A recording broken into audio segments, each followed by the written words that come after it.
प्रत्यक्ष प्रमाण को कल हमने पढ़ लिया था, उसमें अंतिम में संग्रह चक्र के उसका संग्रह श्लोक में एक संग्रह बताया था। अक्षजा प्रमितिर द्वैधा सविकल्पा विकल्पका कारणं त्रिविधं तस्याः सन्निकर्षस्तु षड्विधः घटत्तन्नीलनीलत्व शब्द शब्दत्व जातयः अभाव समवायौ च ग्राह्या संबंध षट्कतः। प्रत्यक्ष प्रमा दो प्रकार की, सविकल्पक और निर्विकल्पक। उसके कारण तीन प्रकार के, कारण मतलब कारण, कभी इंद्रियां, कभी इंद्रियार्थ सन्निकर्ष, कभी निर्विकल्पक ज्ञान। और बीच में जो व्यापार है सन्निकर्ष, वो 6 प्रकार के होते हैं क्रमशः। सबसे पहले संयोग सन्निकर्ष से घट का प्रत्यक्ष होता है, संयुक्त समवाय सन्निकर्ष के द्वारा घट नील का प्रत्यक्ष होता है, मतलब रूपादि का प्रत्यक्ष होता है। और संयुक्त समवेत समवाय सन्निकर्ष के द्वारा नीलत्व, समवाय के द्वारा शब्द का, और समवेत समवाय के द्वारा शब्दत्व का, और अभाव और समवाय विशेषण विशेष्य भाव सन्निकर्ष के द्वारा गृहीत होते हैं। ये हमने कल पढ़ा था। तो आगे प्रत्यक्ष के विषय में बौद्ध का जो मत है, थोड़ा सा उसका उपस्थापन करके उसका खंडन करते हैं। ननु निर्विकल्पकम परमार्थतः स्वलक्षण विषयम भवतु प्रत्यक्षम सविकल्पकम तु शब्दलिंगवद अनुगताकारावगाहित्वात् सामान्य विषयम कथम प्रत्यक्षम अर्थजस्यैव प्रत्यक्षत्वात्। यहाँ पर प्रश्न ये है, बौद्ध के जो आचार्य है दिग्नाग आदि प्रत्यक्ष का लक्षण बताते हैं। प्रत्यक्षम कल्पनापौढ़म नामजात्याद्य संयुक्तम, अर्थात जो नामजात्यादि से असंयुक्त है, जिसको हम निर्विकल्पक कहते हैं, वही प्रत्यक्ष है। सविकल्पक को प्रत्यक्ष नहीं कहते हैं। उसी चीज को लेकर के यहाँ पर प्रश्न कर रहे हैं कि निर्विकल्प, आपने प्रत्यक्ष के 2 भेद बताया, निर्विकल्पक और सविकल्पक। उनमें से हम निर्विकल्पक को तो प्रत्यक्ष मानेंगे, ठीक है, लेकिन सविकल्पक को प्रत्यक्ष नहीं। क्यों नहीं मानेंगे? उसके लिए वो कारण पूर्वक पूर्व पक्ष रखते हैं। तो ननु निर्विकल्पकम परमार्थतः स्वलक्षण विषयम भवतु, मतलब वस्तुतः जो प्रत्यक्ष का जो लक्षण है उसका विषय निर्विकल्पक प्रत्यक्ष हो। सविकल्पकम तो शब्दलिंगवद अनुगताकारावगाहित्वात् सामान्य विषयम कथम प्रत्यक्षम। ये मेन चीज है। देखिए, हम जो सामान्य कहते हैं, जिसको जाति कहते हैं, उसको नहीं मानते हैं। जैसे घट में घटत, सकल घट में एक घटत्व जाति का हम स्वीकार करते हैं। सकल गौ में गोत्व जाति का स्वीकार करते हैं, वो उसको स्वीकार नहीं करते हैं। जाति नाम का कोई पदार्थ नहीं है। क्यों नहीं है उसके विषय में आगे चर्चा, जब सामान्य का निरूपण करेंगे तो वहां पर उनका पूर्व पक्ष और सिद्धांत पक्ष यहीं पर आने वाला है तर्क भाषा में। अभी हम इतना ही समझते हैं कि बौद्ध दर्शन के जो आचार्य है, बौद्ध दर्शन के अनुसार जाति को स्वीकार नहीं किया जाता है। जैसे घट में घटत्व, द्रव्य में द्रव्य, गुण में गुणत्व जाति स्वीकार की जाती है, वो जाति मानते ही नहीं है, वो जाति नाम का पदार्थ मानते ही नहीं। और जैसे जाति को अलिक कहते हैं, सशस्त्रिंग के समान। जैसे सशस्त्रिंग नाम का कोई पदार्थ नहीं है, उसी प्रकार जाति नाम का भी पदार्थ नहीं। और उस जाति को जो विषय करता है उसको क्यों प्रमाण मानना था, उसको क्यों प्रमा मानना, ठीक है। जैसे मान लीजिए प्रत्यक्ष प्रमा, अयं घट ऐसा ज्ञान हुआ है ना सर, अयं घट। तो अयं घट यह जो ज्ञान है, इसमें घट भी विषय होता है, घटत्व भी विषय होता है, उन दोनों का संबंध भी विषय होता है। क्योंकि अयं घट मतलब वहां पर घट, घटत्व और उन दोनों का समवाय भाषित होता है। विशिष्ट बुद्धि है, पहले हमने बताया था, ठीक है। अब ये जो ज्ञान है अयं घट प्रत्यक्ष प्रमा, सविकल्पक है या निर्विकल्पक है? सविकल्पक है, क्योंकि नामजात्यादि योजना से युक्त होने से इसको सविकल्पक कहा जाता है, सविकल्पक ज्ञान होने से, ठीक है। यह जो सविकल्पक ज्ञान है, ये जाति को विषय करती है कि नहीं? जाति को विषय करती है। और जाति वस्तुतः है कि नहीं? बौद्ध के अनुसार नहीं है। जो अलिक पदार्थ को जो विषय करता है वो प्रमा ही नहीं, और उसका जनक जो ज्ञान हो, उसका जनक जो प्रमाण होगा, उसको प्रत्यक्ष प्रमाण क्यों कहेंगे? वो तो प्रत्यक्ष प्रमाण होगा ही नहीं। इसीलिए सविकल्पक प्रमा प्रत्यक्ष प्रमा होती ही नहीं है, और उसका जो कारण है उसको भी प्रत्यक्ष प्रमाण नहीं कहेंगे। ये इनका मतलब, कहने का मतलब ये है कि जाति को विषय करने वाला जो प्रत्यक्ष है, सविकल्पक प्रत्यक्ष, उनको उसको प्रत्यक्ष कहने की आवश्यकता नहीं है। जो नाम जाति आदि को विषय नहीं करता है, जो निर्विकल्पक प्रत्यक्ष है, उसको ही आप प्रत्यक्ष मानिए।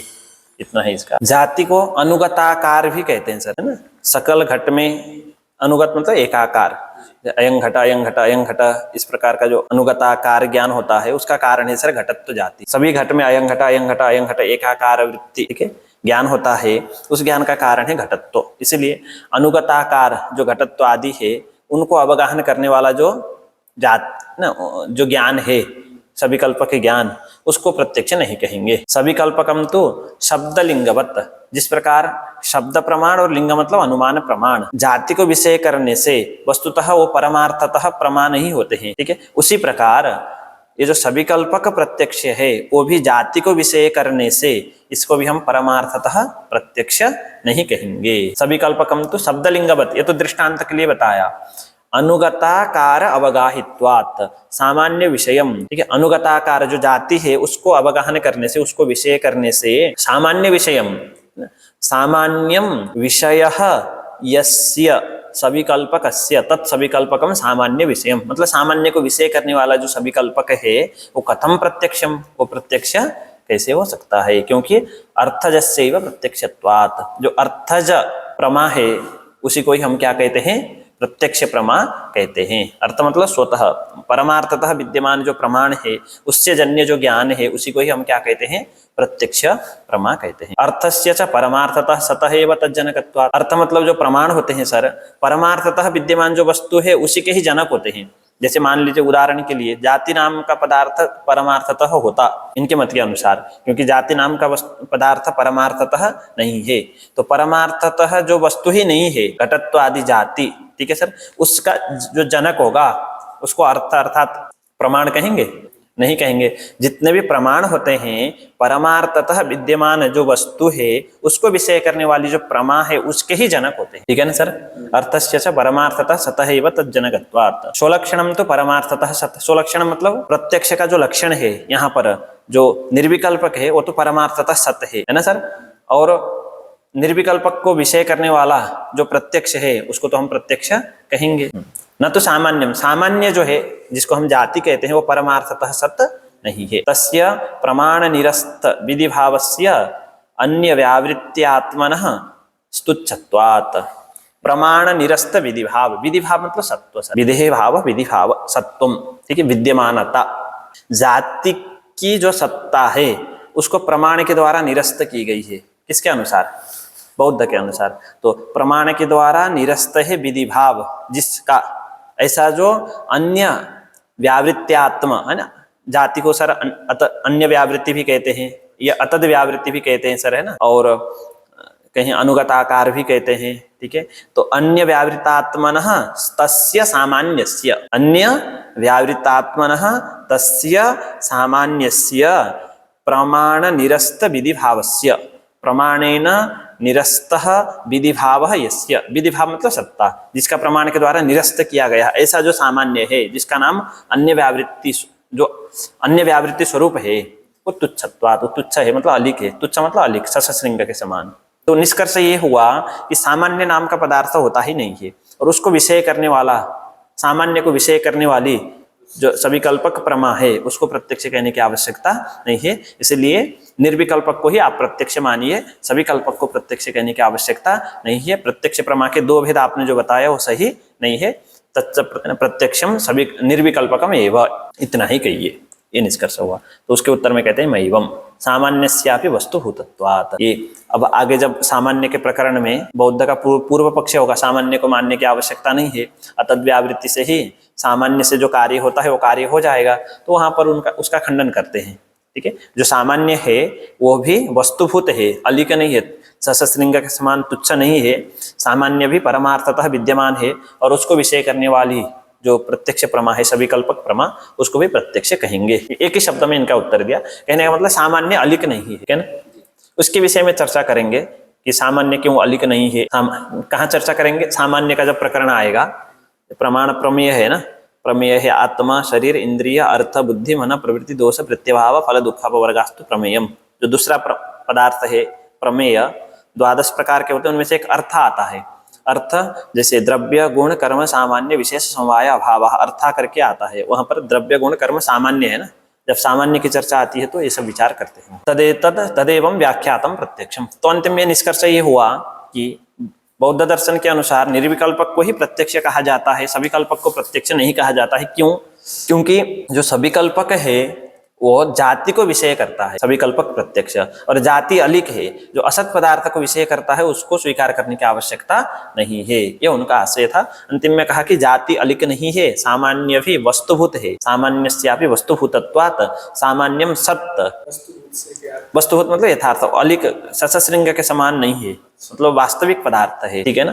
तो वास्तविक पदार्थ को जो विषय करता है उसको प्रत्यक्ष प्रमा कहने में कोई आपत्ति नहीं है, इसलिए सविकल्पक भी प्रत्यक्ष से। इन्होंने और विस्तार से नहीं किया, नहीं कहा थोड़ा सा जी, संक्षिप्त में कहा। अब आगे है सर, प्रमाणम चतुर्विधम करके बताया था। प्रत्यक्ष अनुमान उपमान शब्दाः प्रमाणानि। प्रत्यक्ष प्रमाण का निरूपण हो गया है। प्रमाकरणम प्रमाणम कहा। प्रमाण 4 प्रकार के, प्रत्यक्ष अनुमान उपमान शब्दाः प्रमाणानि। तो साक्षात्कारी प्रमाकरणम प्रत्यक्ष प्रमाणम, ये प्रत्यक्ष प्रमाण का लक्षण कहा। और इंद्रियजा जो प्रमा है उसको साक्षात्कारी प्रमा अर्थात प्रत्यक्ष प्रमा कहते हैं। वो 2 प्रकार के हैं, सविकल्पक और निर्विकल्पक। उसमें निर्विकल्पक क्या है, उसको मानने की क्या आवश्यकता है, ये हमने बताया था। आगे अब बताते हैं लिंग परामर्शो अनुमानम। जो लिंग परामर्श है उसी को अनुमान प्रमाण कहते हैं। ठीक है, ये नहीं अनुमीयते तद अनुमानम, जिसके द्वारा हम अनुमान करते हैं उसी को ही अनुमान कहते हैं। जिसके द्वारा हम अनुमिति करते हैं उसको ही हम अनुमान कहते हैं। लिंग परामर्शेन च अनुमीयते अतः लिंग परामर्श अनुमानम। लिंग परामर्श के द्वारा ही अनुमिति की जाती है, इसीलिए लिंग परामर्श को ही अनुमान कहते हैं। देखिए सर, प्रत्यक्ष प्रमा की उत्पत्ति जिससे होती है उसी को प्रत्यक्ष प्रमाण कहा। जैसे उदाहरण के लिए सविकल्पक प्रत्यक्ष प्रमा है, तो प्रत्यक्ष प्रमाण क्या हो जाएगा? कोई भी प्रत्यक्ष प्रमाण क्या है? साक्षात्कारी करण। जैसे ये तो उसका लक्षण है सर। प्रत्यक्ष प्रमाण का लक्षण क्या है पूछेंगे तो साक्षात्कारी प्रमाकरणम। प्रत्यक्ष प्रमाण क्या है? घट है, पट है, मनुष्य है, कोई एक पदार्थ बताना होगा तो अमुक पदार्थ प्रत्यक्ष प्रमाण है। तो उसमें तो ऐसे इंद्रियां ही प्रत्यक्ष, हाँ, इंद्रियां ही क्या है? प्रत्यक्ष प्रमाण है। यहाँ पर 3 चीज को बताया।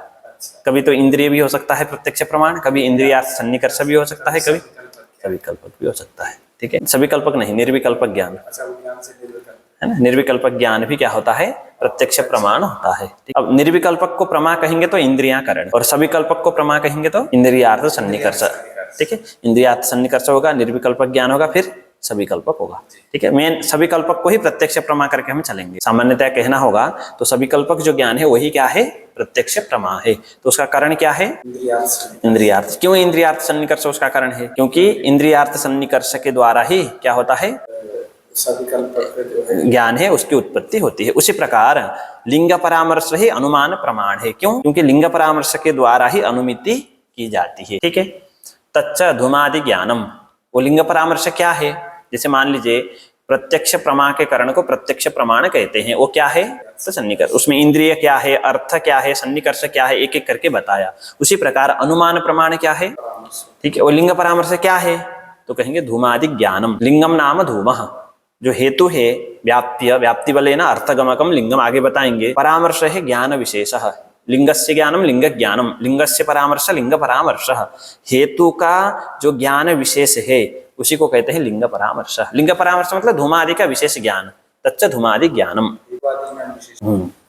हेतु का, आदि भी नहीं, हाँ, हेतु हो है ना, धूमादे है विशेष ज्ञानम। क्यों? ये जो लिंग परामर्श है, जो धूमादि का ज्ञान है, वही अनुमान प्रमाण क्यों है? क्योंकि अनुमितिम प्रति कारणत्वात्, अनुमिति के प्रति कारण होने से। क्योंकि अनुमिति का जो कारण है उसको ही अनुमान प्रमाण कहते हैं। तो फिर अनुमिति क्या है? तो कहेंगे अग्नि आदि ज्ञानम अनुमिति ही। बन्ही आदि का जो ज्ञान है, पर्वत में धूम को देखने के बाद बन्ही का जो ज्ञान होता है, धूम को, बन्ही को देखे बिना ही, तो बन्ही का जो ज्ञान है पर्वतो बन्हीमान, इसको हम क्या कहेंगे? अनुमिति। और अनुमान क्या होगा? लिंग परामर्श। ये लिंग परामर्श क्या है? धूमादि ज्ञानम। क्यों? ये जो धूमादि का जो ज्ञान है जिसको हम लिंग परामर्श कहें, यह अनुमान प्रमाण क्यों है? क्योंकि अनुमिति के प्रति कारण होने से। ठीक है, कारण तो बहुत सारे होते हैं ना, प्रमाण तो करण को कहेंगे ना, प्रमाकरणम प्रमाणम, तो तत्करणम धूमादि ज्ञानम। ये जो अग्नि आदि का जो ज्ञान है उसको अनुमिति कहेंगे। उस अनुमिति का कारण कौन है? धूमादि ज्ञान। इसलिए धूमादि ज्ञान को ही हम क्या कहेंगे? लिंग परामर्श कहेंगे, और उसी को ही अनुमान प्रमाण कहेंगे। कारण तो हो गया ना, धूमादि ज्ञानम लिंग परामर्श, वही कारण है, तो कारण होने से वही अनुमान प्रमाण है। ठीक है, किम पुनर्लिंगम कश्च तस्य परामर्श। ये लिंग परामर्श शब्द आया, उसमें लिंगम किम परामर्शः कह, ये जिज्ञासा होती है। तो एक एक करके उनका अर्थ बताते हैं। उच्यते व्याप्ति बलेन अर्थगमकम लिंगम। तर्क संग्रह में पदकृत्य में आया है, व्याप्ति बलेन लीनम अर्थम गमयति इति लिंगम।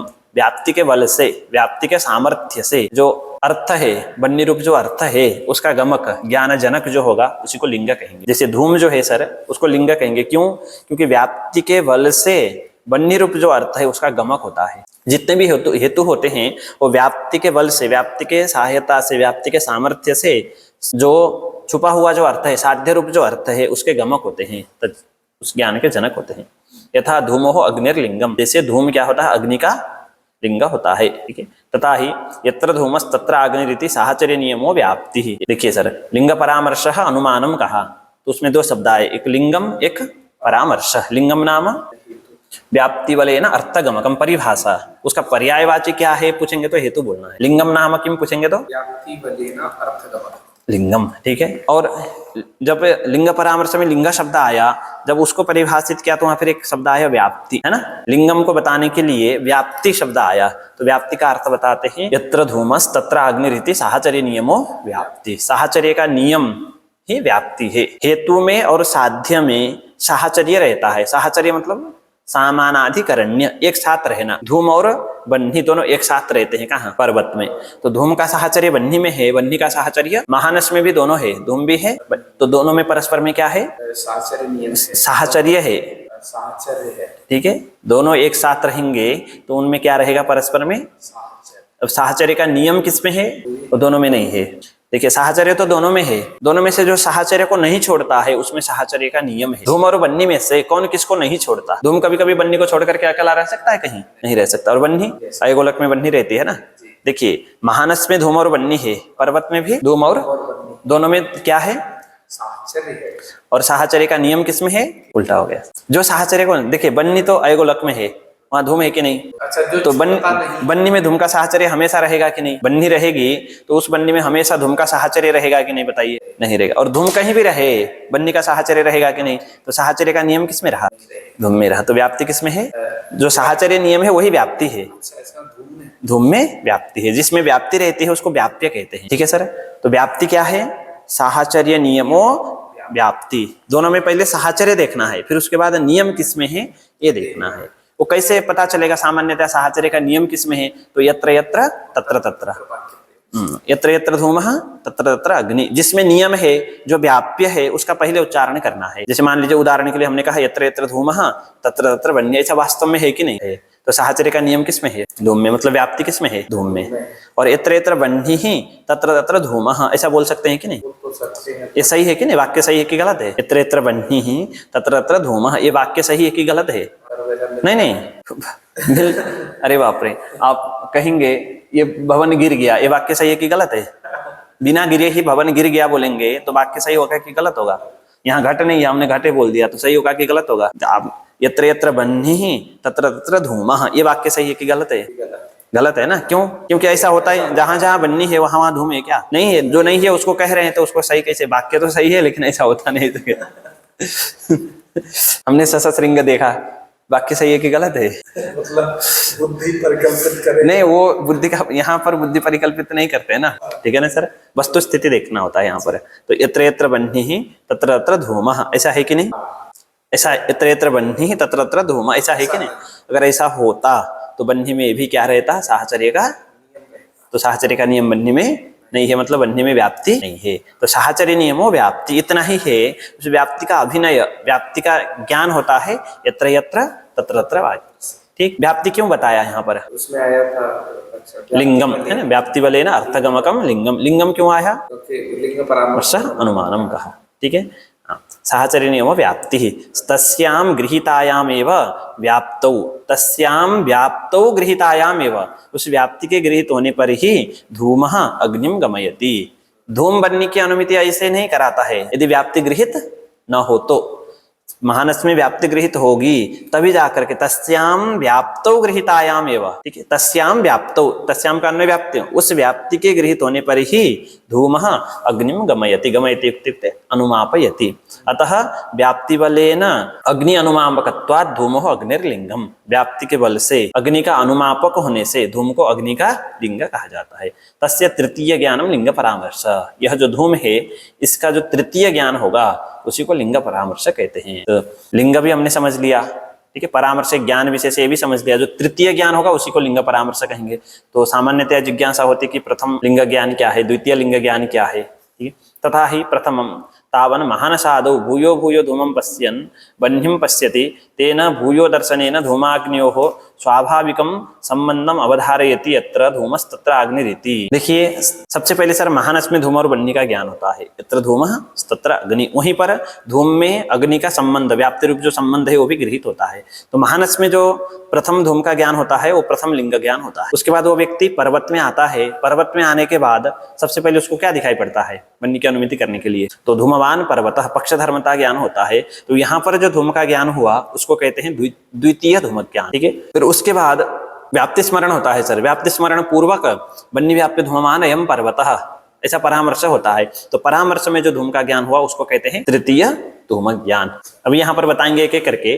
देखिए महानस में जो धूम का ज्ञान हुआ उसको प्रथम धूम ज्ञान, और पर्वत में जाने के बाद धूम को देखने के बाद जो धूम का ज्ञान हुआ उसको द्वितीय धूम ज्ञान। फिर पुनः व्याप्ति स्मरण पूर्वक परामर्श होता है, बन्नी व्याप्य धूमवान अयम पर्वतः, तो परामर्श में जो धूम का ज्ञान हो रहा है इसको कहते हैं धूम ज्ञान। तो ये जो तृतीय धूम ज्ञान है इसी को कहेंगे परामर्श। तो लिंग धूम का तृतीय ज्ञान हो गया, तो धूम का जो तृतीय ज्ञान है उसी को परामर्श कहते हैं, लिंग परामर्श हो जाएगा वो, ठीक है। अब यहाँ पर कुछ बात बता रहे हैं। तथा ही प्रथमम तावन महानसादो भूयो भूयो धूमम पश्यन बन्हिम पश्यति। अब अनुमिति का प्रकार बता रहे हैं, कैसे अनुमिति होती है। तो सबसे पहले तो महानस में बार बार धूम को भी देखेगा और बन्नी को भी देखेगा। तेना भूयो दर्शनेन धूमाग्नि स्वाभाविकम, धूम और अग्नि में स्वाभाविक संबंध है जिसको व्याप्ति संबंध कहते हैं, उसका अवधारण करता है। मतलब ये जो धूम है बन्नी से उत्पन्न हो रहा है, बार बार देखने से, बार बार अनुसंधान करने से उसको ये पता चलता है कि बन्नी के बिना अन्य किसी भी कारण से धूम की उत्पत्ति नहीं होगी। तो धूम में बन्नी की व्याप्ति है, ऐसा बन्नी और धूम में, मतलब धूम में बन्नी का संबंध है सर। कैसा संबंध है? स्वाभाविक। धूमाग्नियोः स्वाभाविकम संबंधम अवधारयति। संबंध दो प्रकार के होते हैं, एक स्वाभाविक संबंध होता है, एक औपाधिक संबंध होता है, ठीक है ना सर। जहाँ औपाधिक संबंध होता है वहां पर दोनों को एक साथ देखने पर भी अनुमिति नहीं होती है। जहाँ स्वाभाविक संबंध है वहीं पर व्याप्ति गृहीत होती है, वहीं पर व्याप्ति है। स्वाभाविक संबंध मतलब व्याप्त्यात्मक संबंध, ठीक है ना। औपाधिक किस प्रकार की हो सकती है उसी को यहाँ पर बताएंगे, औपाधिक संबंध। यद्यपि यत्र यत्र मैत्री तनयत्वम तत्र तत्र श्यामत्वम अपि इति भूयो दर्शनम समानम अवगम्यते, तथापि मैत्री तनयत्व श्यामत्वयोर न स्वाभाविक संबंधः किंतु औपाधिक एव। साकादि अन्न परिणामस्य उपाधिर विद्यमानत्वात्। देखिए सर, मैत्री कोई व्यक्ति है ना सर, उसके तनय है, पुत्र है। 8 पुत्र थे सर, उनमें से 7 पुत्र को देखा एक व्यक्ति ने, एक को नहीं देखा जो कनिष्ठ था, ठीक है। 8 में से 3-4 को देखा, जितने को देखा वो श्याम वर्ण वाले, ठीक। अब 1 को देखा, 2 को देखा, 3 को देखा, 4 को देखा, जितने को भी देखा श्याम वर्ण वाले थे। अभी 8वें को नहीं देखा, 8वें वाले में वो अनुमान करता है सह श्यामः, सह मतलब अष्टम पुत्र, वो भी कैसा है? क्यों? मैत्री तनयत्वात्, क्योंकि वो भी क्या है? मैत्री का। यत्र यत्र मैत्री तनयत्वम तत्र तत्र देखा ही है साथ में, सही है कि गलत है? लेकिन वो जो 8वां पुत्र है ना वो गोरा है। अभी अनुमान सही हुआ कि गलत हुआ उसका? तो सही कर रहा है। नहीं, अनुमान उसका देखिए, अनुमान सही है कि गलत है कैसे जानेंगे? मान लीजिए जो अष्टम पुत्र है वो गौर वर्ण वाला है और वो बोल रहा है सश्यामा करके, पर्वत में धूम बन्ही नहीं है, उस समय बन्ही का अनुमान करेगा, तो सही होगा कि गलत होगा? गलत होगा ना। जब धूम होगा तो बन्ही रहेगी कि नहीं? अवश्य ही रहेगी ना।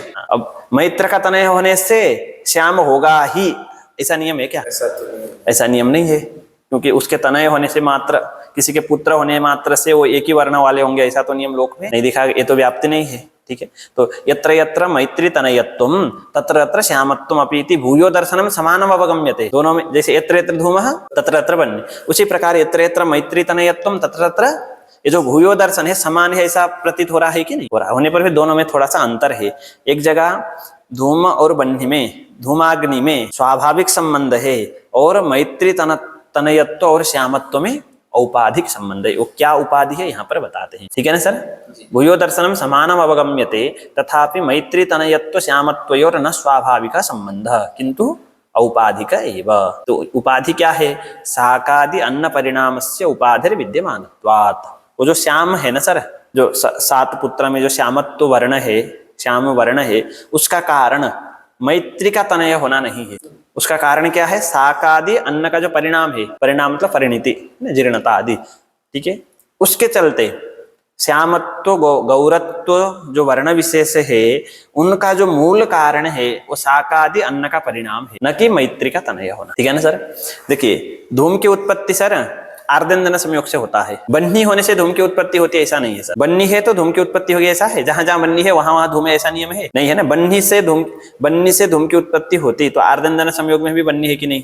नहीं, आर्देन्दन संयोग नहीं, अयोगोलक में भी बन्ही है कि नहीं? वहां से भी धूम की उत्पत्ति होनी चाहिए। इसलिए धूम की उत्पत्ति के लिए बन्ही कारण नहीं है। धूम की उत्पत्ति का कारण क्या है?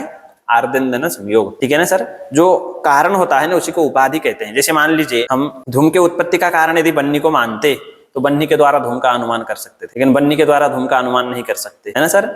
और उसी प्रकार यदि यहाँ जो श्यामत्व वर्ण है उसका मूल कारण मैत्री तनय होना होता तो हम मैत्री तनयत्व के द्वारा श्यामत्व का अनुमान कर सकते थे। लेकिन ये जो श्यामत्व है उसका कारण क्या है? परिणाम, उसी को उपाधि कहते हैं। तो देखिए श्यामत्व और मैत्री तनयत्व में एक उपाधि मिलेगी तभी जाकर के श्यामत्व आएगा। मैत्री तनयत्व होने से श्यामत्व तभी होगा जब शाकादि अन्न परिणाम का भेद होगा, है ना सर। बन्ही होने से धूम तभी होगा जब बीच में क्या? आर्देन्दन संयोग। तो देखिए धूम और अग्नि का तो स्वाभाविक संबंध है, लेकिन अग्नि और धूम का स्वाभाविक संबंध नहीं है। समझ रहे हैं ना सर। अग्नि का धूम के साथ संबंध होने के लिए बीच में एक चीज चाहिए। क्या चाहिए? आर्देन्दन संयोग। इसलिए इन दोनों का औपाधिक संबंध हुआ। इसलिए आप अग्नि के द्वारा धूम का अनुमान नहीं कर सकते। उसी प्रकार मैत्री तनयत्व के द्वारा श्यामत्व का अनुमान करने के लिए बीच में एक चीज चाहिए। क्या चाहिए? परिणाम भेद। इसलिए हम मैत्री तनयत्व के द्वारा श्यामत्व का अनुमान, इन दोनों में क्या है? औपाधिक संबंध है, स्वाभाविक संबंध। धूम और अग्नि का स्वाभाविक संबंध है सर, अग्नि और धूम का स्वाभाविक संबंध नहीं है। यहाँ पर समझना है धूम और अग्नि, अग्नि और धूम ऐसे। यद्यपि यत्र यत्र मैत्री तनयत्वं तत्र तत्र श्यामत्वम् अपि इति भूयो दर्शनं समानम् अवगम्यते तथापि मैत्री तनयत्व श्यामत्वयोर् न स्वाभाविक संबंध किंतु औपाधिक एव शाकादि अन्न परिणामस्य उपाधिर विद्यमानत्वात्। तथा ही श्यामत्वे मैत्री तनयत्वं न प्रयोजकम्। श्यामत्व का प्रयोजक मैत्री तनयत्व नहीं है, किंतु शाकादि अन्न परिणति भेद एव प्रयोजकः।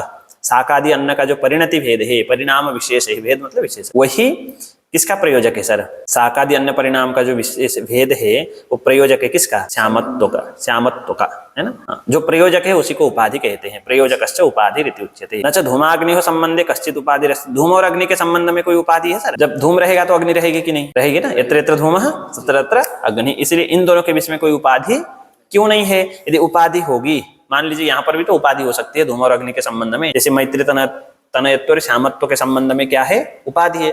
उसी प्रकार धूम और अग्नि के बीच में भी तो कोई उपाधि हो सकती है। तो उसके लिए कहते हैं, यदि जो प्रश्न करता है उसके लिए पूछिए उपाधि योग्य हो कि अयोग्य है। यदि अयोग्य है तो क्यों चर्चा करना, यदि योग्य है तो उसका भी हमें क्या होता?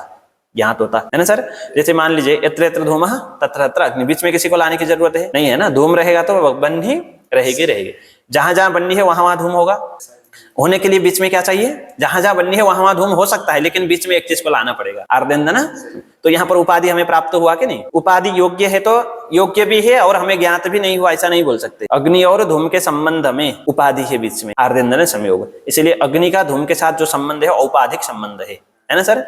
औपाधिक संबंध है तो कोई उपाधि है, और उपाधि है अयोग्य है ऐसा तो नहीं बोल सकते क्योंकि हमें प्रत्यक्ष हो रहा है। ठीक है ना सर। उसी प्रकार यहाँ पर श्यामत्व और मैत्री तनयत्व, अच्छा उल्टा बोलते हैं, मैत्री तनयत्व और श्यामत्व में उपाधि है। क्या उपाधि है? शाकादि अन्न परिणति भेद।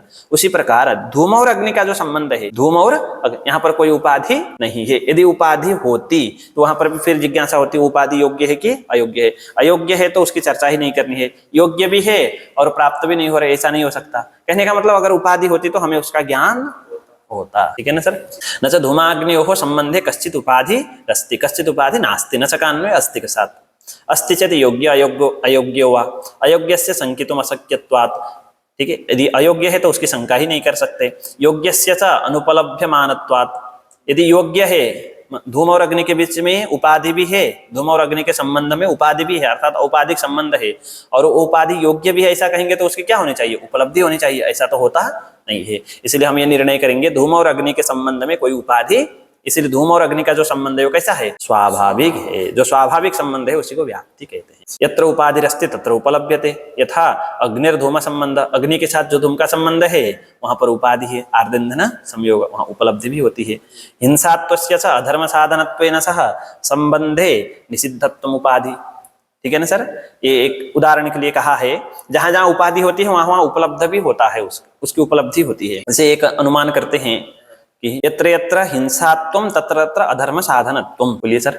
यत्र यत्र हिंसात्वं तत्र तत्र अधर्म साधनत्व नाम अधर्म जनकत्व, ऐसा है कि नहीं आप बताइए। जैसे यत्र यत्र धूमः तत्र तत्र वह्निः, ऐसा है कि नहीं, जहां जहां धूम है वहां वहां वह्नि है।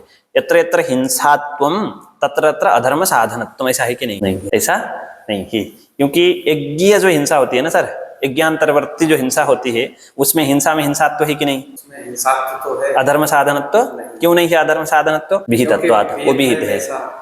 जो विहित कर्म है ना, वेद विहितत्वात् पशुना यजेत, विहित है इसीलिए। अब देखिए यत्र यत्र अग्नि तत्र तत्र धूमा, ऐसा है कि नहीं, जहां जहां वह्नि है वहां वहां धूम है कि नहीं। अगर हो बनाना पड़ेगा तो बीच में किसी को लाना पड़ेगा, किसको लाना पड़ेगा, वो उपाधि। इसलिए अग्नि का धूम के साथ जो संबंध है वो कैसा है, औपाधिक संबंध है, ठीक है। उसी प्रकार यत्र यत्र हिंसात्वं तत्र तत्र अधर्म साधनत्व, ऐसा है कि नहीं। अगर मान लीजिए ऐसा बनाना पड़ेगा तो बीच में किसी को लाना पड़ेगा, निषिद्धत्व को लाना पड़ेगा। तो कोई मान लीजिए यज्ञीय जो हिंसा है, यज्ञीय जो यज्ञ है ना, कर्तव्यंतरवर्तिनी हिंसा, क्रतु मतलब यज्ञ है ना सर, उसके अंतर्गत होने वाली जो हिंसा है उसमें अधर्म साधनत्व सिद्ध करना चाहता है, हिंसात्वेन हेतुना। कर्तव्यंतरवर्तिनी हिंसा अधर्म साधनम हिंसात्वात्, अनुमान सही होगा कि गलत होगा, गलत होगा। तो यहाँ पर उपाधि है, क्योंकि दोनों जो हेतु और साध्य है उनका स्वाभाविक संबंध नहीं, कैसा संबंध है, औपाधिक संबंध। जितने भी हिंसा है वो अधर्म के साधन तो होते हैं, लेकिन बीच में एक चीज को लाना पड़ेगा, किसको लाना पड़ेगा, निषिद्धत्व को। यदि निषिद्ध है और हिंसा है तभी वो अधर्म का साधन होगा, विहित है हिंसा है तो अधर्म का साधन। इसीलिए जहां पर उपाधि होती है वहां पर उपाधि उपलब्ध होती है सर। जैसे हिंसात्वस्य च अधर्म साधनत्वेन सह संबंधो निषिद्धत्व उपाधि, हिंसात्व हेतु के द्वारा आप अधर्म साधनत्व जब सिद्ध करना चाहते हैं वहां पर निषिद्धत्व क्या होता है, उपाधि। मैत्री तनयत्वस्य च श्यामत्वेन सह संबंधे साकादि अन्न परिणति भेदः उपाधि, ये तो हमने बता दिया। न चैह धूमस्य अग्नि साहचर्य कश्चित उपाधिरस्ति, धूम का अग्नि के साथ साहचर्य होने में कोई उपाधि, इसलिए धूम का अग्नि के साथ जो संबंध है स्वाभाविक है या औपाधिक है, स्वाभाविक। यदि अभविष्यत् तदा अद्रक्ष्यत्, यदि धूम के साथ वन्य का जो संबंध है वहां पर भी कोई उपाधि होती तो उसका हमें क्या होता, ज्ञान होता।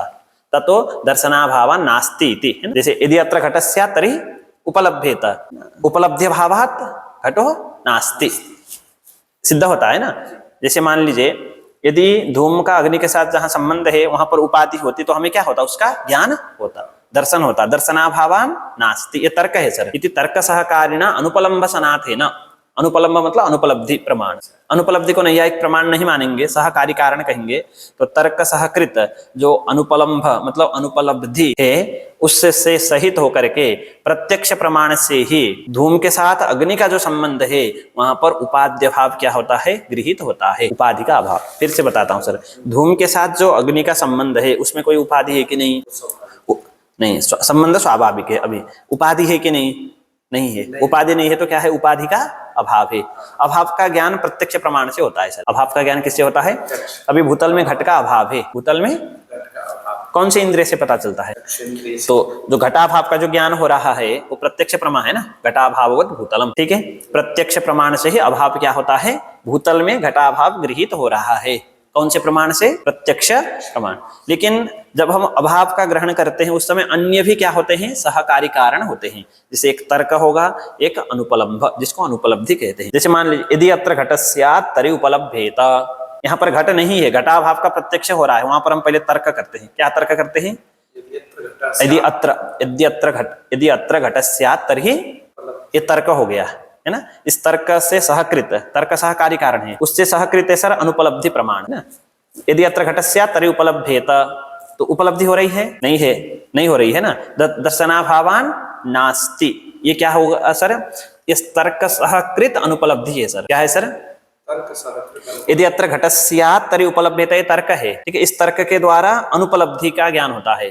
घट की उपलब्धि हो रही है, नहीं हो रही है, तो तर्क सहकारिणा अनुपलम्भ सनाथेन, ठीक है, अनुपलम्भ सहकृतेन, अनुपलम्भ सहित है ना सर।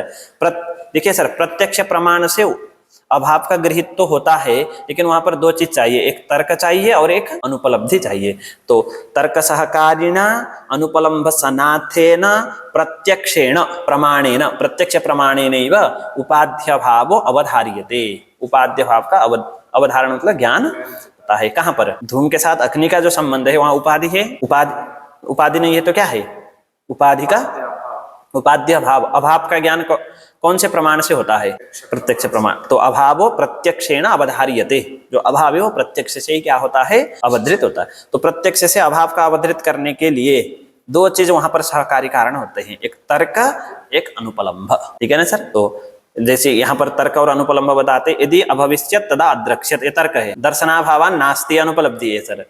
ठीक है ना सर। तो तर्क सहकारिण अनुपलम्ब सनाथेन प्रत्यक्षेण उपाद्य भाव अवधार्यते, तथा च उपाद्य भाव ग्रहण जनित संस्कार सहकृतेन भूयो दर्शन जनित संस्कार सहकृतेन साहचर्य ग्राहिण प्रत्यक्षेण धूमाग्निर व्याप्ति अवधार्यते। धूम और अग्नि में व्याप्ति है कि नहीं? धूम और अग्नि में व्याप्ति है। अब देखिए, व्याप्ति की गृहित होने के लिए इतने चीज चाहिए सर, सिर्फ साहचर्य ग्रह होने से नहीं होगा। क्या क्या चाहिए? उपाध्या भाव ग्रहण जनित संस्कार सहकृत, उपाधि का जो अभाव है उसका ग्रहण होना चाहिए सर। वो हुआ है कि नहीं यहाँ पर, है ना सर। तो उपाध्य भाव ग्रहण जनित संस्कार सहकृतेन, उपाध्य भाव ग्रहण से जनित जो संस्कार है उससे सहकृत। भूयो दर्शन जनित संस्कार सहकृतेन, भूयो दर्शन तो वहां पर भी है सर, मैत्री तनयत्व में भी है और श्यामत्व में भी है, लेकिन वहां पर उपाध्य भाव ग्रहण जनित संस्कार नहीं है। ठीक है ना। और यहाँ पर बन्नी और धूम में उपाध्य भाव ग्रहण जनित संस्कार है कि नहीं? भूयो दर्शन जनित संस्कार है कि नहीं? सहकृतेन। और दोनों में साहचर्य ग्रह हो रहा है कि नहीं? साहचर्य ग्राहिणा प्रत्यक्षेण धूमाग्निर व्याप्ति अवधार्यते। इस प्रकार पहला वाला तर्क संग्रह में नहीं है जी सर। उपाद्य भाव जी संस्कार जी। कहने का मतलब व्याप्त है ना, सिर्फ भूयो दर्शन से ही व्याप्ति गृहित नहीं होती है सर, साहचर्य दर्शन से नहीं, वहां पर उपाध्य, हाँ, ये चीज होना चाहिए। तेना धूमाग्नि स्वाभाविक एवं संबंध न तो, इसलिए धूम और अग्नि के बीच में स्वाभाविक संबंध है, औपाधिक नहीं है। स्वाभाविक संबंधो व्याप्ति, जो स्वाभाविक संबंध है उसी को ही व्याप्ति कहते हैं। तदनेन न्यायेन धूमाग्निर व्याप्तौ गृह्यमाणायाम महानसे यद धूम ज्ञानम तत्प्रथमम। इस क्रम से सर धूम और अग्नि में व्याप्ति गृहित हो गई ना, उस समय धूम का ज्ञान हो रहा है कि नहीं? महानस में हो रहा है, तो इस धूम ज्ञान को ही कहते हैं प्रथम धूम ज्ञान। देखिए, लिंग परामर्श अनुमानम कहा था। लिंगम शब्द का अर्थ क्या? व्याप्ति बलेन अर्थगमकम लिंगम, परामर्श तस्यैव ज्ञान विशेष। लिंग मतलब धूम आदि, उसका जो तृतीय ज्ञान है उसी को कहते हैं परामर्श। तो तृतीय ज्ञान को परामर्श कहेंगे तो प्रथम ज्ञान क्या है, द्वितीय ज्ञान क्या है, उसको बता रहे हैं। तो इस क्रम से सर स्वाभाविक संबंध गृहित होकर के, है ना, धूम और अग्नि में व्याप्ति गृहित होकर के महानस में प्रथम जो धूम ज्ञान होता है उसको कहेंगे प्रथमम धूम ज्ञानम। पर्वतादौ पक्षे धूम ज्ञानम तद द्वितीयम। तो महानस में धूम में व्याप्ति गृहित कर लिया सर, उस समय जो धूम का ज्ञान हो रहा है उसको कहेंगे प्रथमम धूम ज्ञानम। ठीक है। उसके बाद वो व्यक्ति कहाँ चला जाएगा? पर्वत में जाने के बाद सबसे पहले क्या दिखेगा? तो पक्षे यद धूम ज्ञानम तद द्वितीयम, ये द्वितीय धूम ज्ञान हो गया। ततः पूर्वगृहीतायाम धूमाग्निर व्याप्तिम स्मृत्वा, पूर्व में गृहित जो धूम और अग्नि की व्याप्ति है उसको स्मरण करके, यत्र धूमस् तत्र अग्नि इति तत्रैव पर्वते पुनर्धूमम परामृशति। उसके बाद पर्वत में ही पुनः धूम का क्या करता है? परामर्श करता है। अस्ति अत्र पर्वते अग्निना व्याप्तो धूमः इति, इस पर्वत में भी अग्नि के द्वारा व्याप्त जो धूम है इसी को हम बन्नी व्याप्य धूममान पर्वत ऐसा भी कहते हैं। तदिदम धूम ज्ञानम तृतीयम। इस प्रकार देखिए सर, व्याप्ति स्मरण होने के बाद उस धूम का जो है ना, बन्नी व्याप्ति विशिष्ट जो धूम है, ये तादृश धूम पर्वत में है करके जो परामर्श करता है, ये है यहाँ जो परामर्श हो रहा है, यहाँ पर धूम का ज्ञान हो रहा है कि नहीं? बन्नी से व्याप्त जो धूम है वो धूम पर्वत में है, तो ये धूम का परामर्श हुआ सर, यही लिंग परामर्श है, यही तृतीय ज्ञान है। ठीक है ना सर। ये तच्च अवश्यम अभ्युपेतव्यम, ये जो तृतीय लिंग ज्ञान है जिसको हम बन्नी व्याप्य धूममान अयम पर्वतः अथवा अस्ति अत्र पर्वते अग्निना व्याप्तो धूम, ऐसा बोलिए, अथवा बन्नी व्याप्य धूममान, बन्नी व्याप्य धूम मतलब अग्निना व्याप्तः धूम कहिए, एक ही बात है। ठीक है।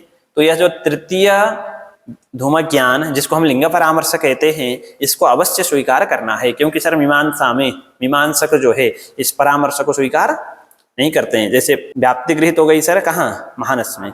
आने के बाद पक्ष धर्मता ज्ञान होता है धूमवाहन पर्वत, फिर व्याप्ति स्मरण होता है, बस इतने से ही अनुमिति हो जाएगी। विश्व में बन्नी व्याप्य धूमवान एवं पर्वत, इस प्रकार परामर्श मानने की कोई आवश्यकता। लेकिन यहाँ कहते हैं जो तृतीय ज्ञान है, अस्ति अत्र पर्वते अग्निना व्याप्तो धूमः कहिए, अथवा बन्नी व्याप्य धूममान अयम पर्वतः, इसको स्वीकार करना अवश्य जरूरी है। एतच्च अवश्यम अभ्युपेतव्यम, अन्यथा यत्र धूम तत्र अग्नि इत्येव स्यात्, यह तो कथम अग्निना भवितव्यम, तस्माद् यहापि धूमो अस्ति इति ज्ञानम अन्वेषितव्यम। अयमेव लिंग परामर्शो अनुमितिं प्रतिकरणत्वात् च अनुमितिकरणत्वात् च अनुमानम। देखिए सर ध्यान से, पहले तो महानस में क्या हुआ? व्याप्ति गृहित हो गई, है ना, धूम बन्नी का व्याप्य है, यत्र यत्र धूमस् तत्र तत्र अग्नि, ऐसा। उसके बाद वो व्यक्ति कहाँ आया? पर्वत में आने के बाद क्या दिखा? उसको धूम उसको कहते हैं धूमवान पर्वत, इसको पक्ष धर्मता ज्ञान कहते हैं। उसके बाद व्याप्ति का स्मरण होता है ना, यत्र यत्र धूमः तत्र तत्र अग्नि कहिए अथवा बन्नी व्याप्यो धूम। देखिए उसके बाद परामर्श होता है बन्नी व्याप्य धूमवान अयम पर्वतः, बन्नी से व्याप्त जो धूम है, बन्नी व्याप्य जो धूम है वह धूम इस पर्वत में है, ऐसा ज्ञान होता है। अगर इस ज्ञान को नहीं मानेंगे ना तो इससे पहले यत्र धूम, जहां जहां धूम है वहां वहां पर्वत में बन्नी है कैसे सिद्ध होगा, है ना। आपने मानस में यत्र यत्र धूम तत्र तत्र अग्नि इतना सिद्ध किया, बन्नी व्याप्यो तो मतलब धूम में बन्नी की व्याप्ति है। मानस पर्वत में आने के बाद आपने क्या देखा? धूम को देखा। उसके बाद फिर इस व्याप्ति का स्मरण हो गया, जहां जहां धूम रहता है वहां वहां जो जहां जहां धूम है वहां वहां बन्नी है, ठीक है। पर्वत में बन्नी है कैसे सिद्ध करेंगे? उसके लिए आपको बोलना पड़ेगा कि बन्नी का व्याप्य धूम पर्वत में है, परामर्श करना पड़ेगा धूम का, ठीक है ना सर। जब व्याप्ति स्मरण हो जाएगा उसके बाद आपको कहना पड़ेगा बन्नी का व्याप्य जो धूम है वो, तो जहां जिसका व्याप्य रहता है वहां वो भी रहता है, ठीक है ना सर। ये तच्च अवश्यम अभ्युपेतव्यम अन्यथा यत्र धूमस् तत्र अग्नि इत्येवं स्यात्, जहां जहां धूम है वहां वहां बन्नी है, इतना ही सिद्ध होगा। इह तो कथम अग्निना भवितव्यम, अग्निना इह कथम भवितव्यम, अग्नि के द्वारा यहाँ पर होना ही है, मतलब इस पर्वत में अग्नि है, ये कैसे सिद्ध होगा? तस्मात् इहापि धूमो अस्ति इति ज्ञानम अन्वेषितव्यम, इसलिए इस पर्वत में भी धूम है। तो किस प्रकार का धूम? बन्नी व्याप्ति विशिष्ट धूम, बन्नी व्याप्य धूम पर्वत में है तो बन्नी भी ये सिद्ध होगा, ठीक है सर। इसलिए जो तृतीय धूम ज्ञान है बन्नी व्याप्य धूमवान अयम पर्वतः कहिए अथवा अस्ति अत्र पर्वते अग्निना व्याप्तो धूमः, यह जो तृतीय ज्ञान है इसी को कहते हैं अयमेव लिंग परामर्शः। इसको लिंग परामर्श क्यों कहते हैं ये भी स्पष्ट हो गया, ठीक है। और यही अनुमान है। क्यों अनुमान है? अनुमितिम प्रति करणत्वाच्च अनुमानम, यह जो लिंग परामर्श है इसको अनुमान क्यों कहते हैं? अनुमिति के प्रति करण है, अनुमिति कारणम अनुमानम, तस्मात् अस्ति अत्र पर्वते अग्नि इति अनुमिति ज्ञानम उत्पद्यते, ठीक है ना सर।